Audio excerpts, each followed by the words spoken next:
سے پہنچا کرتے ہیں. دوسرے سے ثابت ثابت ہے ورنہ آپ علیہ الصلوۃ والسلام بہت اہتمام سے اس زمانے میں جبکہ بجلی پانی کا کوئی انتظام نہیں اور اندھیرا اور اس زمانے کی گرمی کی شدت، اس کے باوجود 2 مہینے کی سخت چلچلاتی دھوپ میں آپ اپنے ساتھ اپنے طلبا کو لے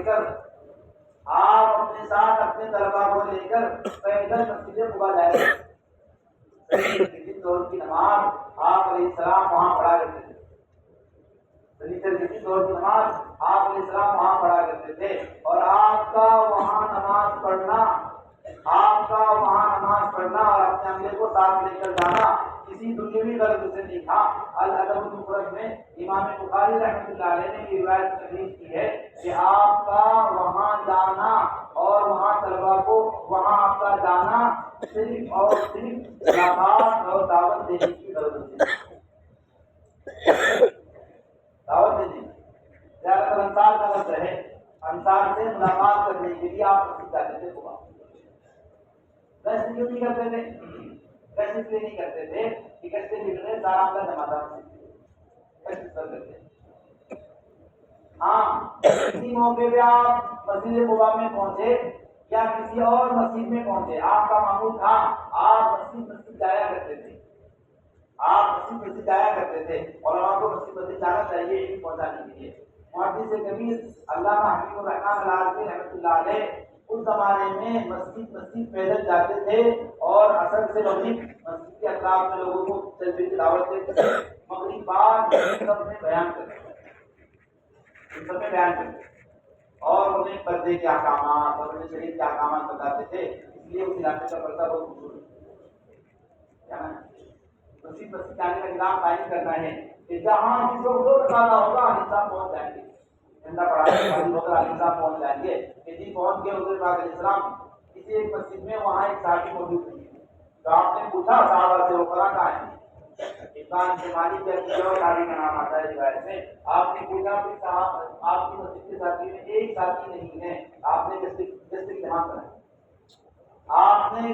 جماعت بنائی. اور بھیج کر کہا انہیں بلا کر لاؤ. وہ جماعت کی اور جا کر سارا عملہ موجود ہے. آج بھی کسی مسجد میں عملہ پہنچ گیا مولانا صاحب پہنچ گئے گشت کرنے کے لیے اور سارا عملہ مسجد میں جماعت اگلا کام شروع کر دو. آپ نے پورے احکامات بتائے. آپ کا معمول تھا.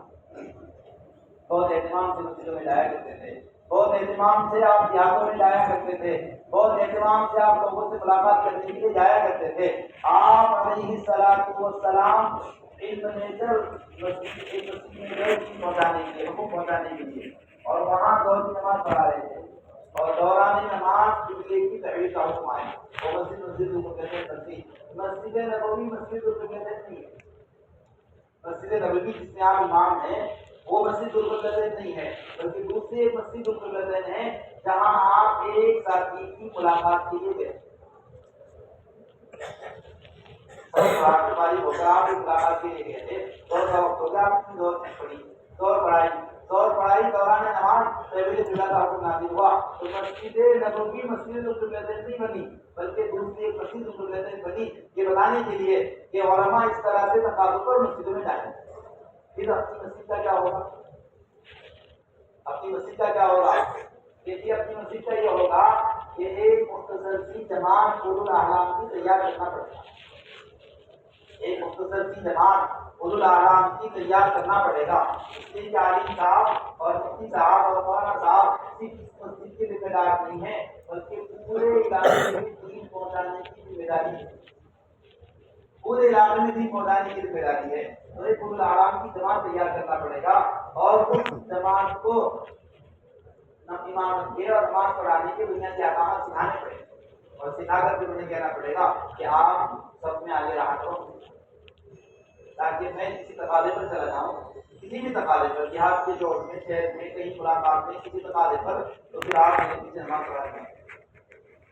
یہی آپ نے کیا تھا. روایت میں ہے آپ علیہ السلام نے اپنے سب طلبا کو دوسری ساری چیزیں احکامات بتا کر پھر ان کو حکم دیا کہ نماز ہو تم آگے آ جائے. تو یہ بعض صحابہ اگر دیر سے بھی پہنچ جاتے اولو الاحلام میں سے تو سب سیکھتے ہوئے آگے آ جاتے. اب فرض ہوئے کہ ایک بار لیٹ آئے تو سفید چیز کے بھی آگے آئے اور آپ کے پیچھے جو صحابی کھڑے تھے ان کو پیچھے کیا اور آپ کھڑے ہو گئے کبھی معاف کرنا حضور کا ہمیں حکم ہے کہ ہم آگے کھڑے ہیں. آپ نے فرمایا لیے نہیں تم میں سے سمجھدار لوگ عقل مند لوگ وہ میرے قریب کھڑے رہا کریں تاکہ مجھے مسئولیت آ جائے تمہیں چلا جاؤ آپ سنبھال لو. اس کا صرف اتنا مطلب لے لینا ایمان کو حدث ظاہر ہو جائے تو پیچھے نہ ہی کھڑا رہے اور وہ مسئلہ سنبھال لے. اتنا مطلب لے لینا سمجھ میں نہیں آتا. کیوں الاعلام کو اس لیے آگے بلایا جائے امام کو حدث ظاہر ہو تو الاعلام جماعت سنبھال لے. عقل مند لوگ سمجھدار لوگ پڑھے لکھے لوگ جماعت سنبھال لے. اتنی بات سمجھ میں نہیں آتی اس لیے کہ حضور پاک علیہ السلام کو پوری زندگی میں بھی ایسا واقعہ پیش نہیں آیا. ہاں دوسرے واقعے میں آئے کیا آپ ایک بار تقاضے پہ چلے گئے اور پیچھے جماعت کا وقت ہو گیا صحابہ انتظار کرتے رہے جب حضور نہیں آئے تو آپ صحابی سے حضرت عثمان بن عفان کو آگے بڑھایا اور نماز پڑھا. آپ ایک انصار کے میلے میں گئے تھے تو قبیلوں میں جھگڑا ہو گیا تو مطالعہ کیا کہ آپ نے نماز نہیں پڑھا. مسجد مدینہ میں 7 مسجدیں تھی. آپ مختلف مسجدوں میں جایا کرتے تھے اور وہاں احکامات پہنچا کے دین کی باتیں پہنچا کے آئے. اس لیے اس کا نظام قائم کرنا پڑے گا. اگر تھوڑا سا خروج ہے مختصر خروج ہے آس پاس کے دیہاتوں میں شہر کے مختلف تقاضوں پہ جانا ہو امامت کا نظام قائم کریں گے اور مدرسے میں تدریس کا پوری کر کے جائیں گے. اور اگر سالانہ چلے کی ترتیب آ گئی 2 ماہ نظامالدین جانے کا تقاضا آیا 5 ماہ کی جماعت بن گئی اسے لے کر جانے کا تقاضا آیا. حضرت نے فرمایا صبح کہ 5 ماہ کی جماعت میں عالم کا ہونا ایسے ہی ضروری ہے جیسے مشکلات کی جماعت میں محرم کا ہونا چاہیے. بلا محرم کے کوئی عورت نکل نہیں سکتی اور بلا محرم کے حج پہ بھی نہیں جا سکتی. عورت پر غور کرتے ہیں عورت پر حج فرض ہونے کے لیے اس کا تنہا خرچ ہونا کافی نہیں ہے جب تک اس کے پاس 2 گنا خرچ کا انتظام نہیں ہوگا جب تک عورت پر حج فرض نہیں ہوگا.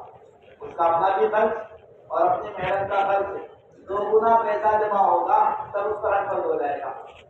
اس لیے بلا محرم پہ جا نہیں سکتی اور تنہا جانا جائے گی.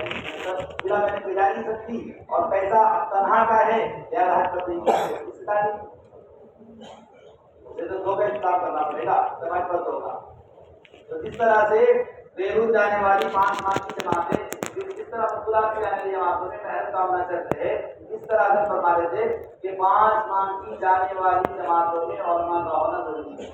یہاں کا چلنے کے بعد کی انہوں نے سنایا کہ اس ملک میں ہم نے محنت کی بہت محنت کا انتظام بنایا لیکن جب وہاں مسائل کا مسئلہ آیا اور اس سے بات کرنے کا مسئلہ ہے بھی نہیں آتی تھی اور مسائل بھی معلوم تھے تو پورے ملک میں ہم کچھ نہیں کرتے طلب پیدا